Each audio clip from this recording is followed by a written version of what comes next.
the British Humanist Association is very happy to be able to help sponsor this event this evening. For some time we've had humanist associations affiliated to us in some of the other political parties, and this Conservative Humanist Association is a great addition to the rapidly growing humanist and non-religious group of people in this country.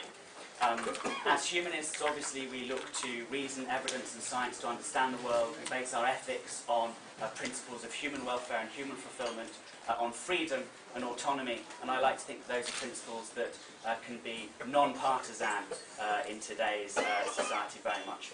I just want to introduce the chairman of the new Conservative Humanist Association, Geoffrey Peel, who will in his turn introduce our speaker this evening, Professor Dawkins. Thank you very much indeed, Andrew, and first of all, I just want to say this is wonderful to see so many people here this evening, and at last we have a secular humanist institution within the Conservative Party, and it's long overdue.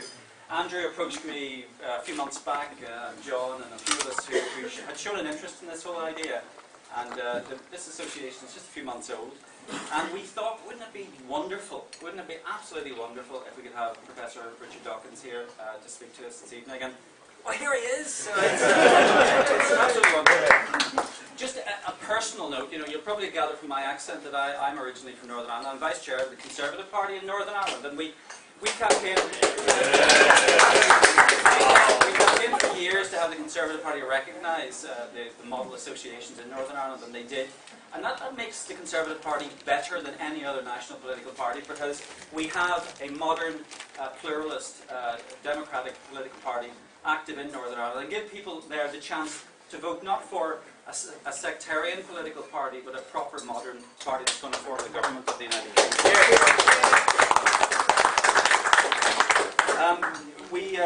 We are now the third national party that has a humanist organisation. Our aims are very simple.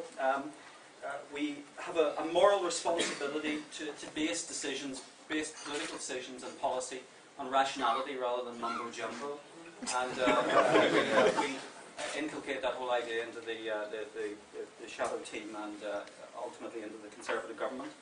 Education, obviously free from similar mumbo jumbo, giving kids the opportunity to learn and gain knowledge rather than be subjected to religious dogma and nonsense. It would be good if we could get rid of the bishops in the House of Lords. Are they doing any good? The House of Lords should reflect modern society, but why should we just have one denomination from one religion represented in the upper house of our legislative assembly? So let's get rid of them and let's have a proper accountable government. And really it would be good if we work towards this establishing. The Labour Party has actually set the agenda. I think we can go further and remove the Act of Settlement and make this a proper pluralist secular society for the first time. So I am delighted to hand over to Professor Richard Dawkins. He doesn't need any introduction. You've read his books, and he's here to speak to us this evening, just for about 10 or 15 minutes. And then he's going to walk amongst you and meet you and get an idea of what a modern secular Conservative party is. Well,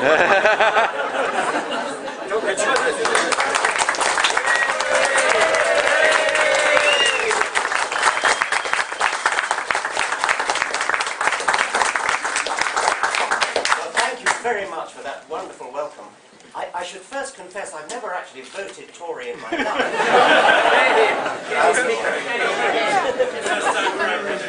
I am enormously pleased to be at this meeting. I'm delighted at this meeting having been called. I've always felt that calumny of the Church of England being the Tory party at prayer was grossly unfair on the Tory party.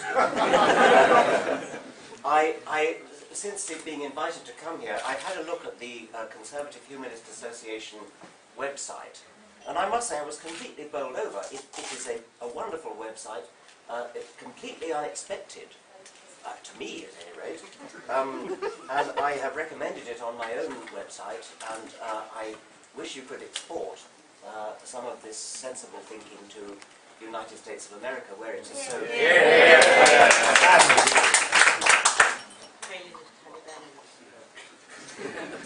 I thought I would try to get us to think a secular Britain might look like. I am passionately anti-religious, but that's not primarily what I wanted to do to begin with. I wanted to talk about a secular Britain. So we don't want necessarily to be against religion. We want religion to know its place. And my colleague P.Z. Myers said it should be like knitting, something that you do at home. And you don't impose it on other people. Or stamp collecting, something like that. The problem with religion is that it doesn't keep itself to itself. It insists upon forcing itself upon other people, whether you like it or not. And we see this in the field of, well, education is a particular interest of mine, and I am really passionately against the indoctrination of children with ideas which are not based upon reason, but are based upon faith, upon revelation, upon tradition, upon authority, upon dogma. Absolutely. We not only want to teach children what is known about science, of course, we want to teach children to think in a critical way, to ask questions. We want children to say, how do we know that that's true?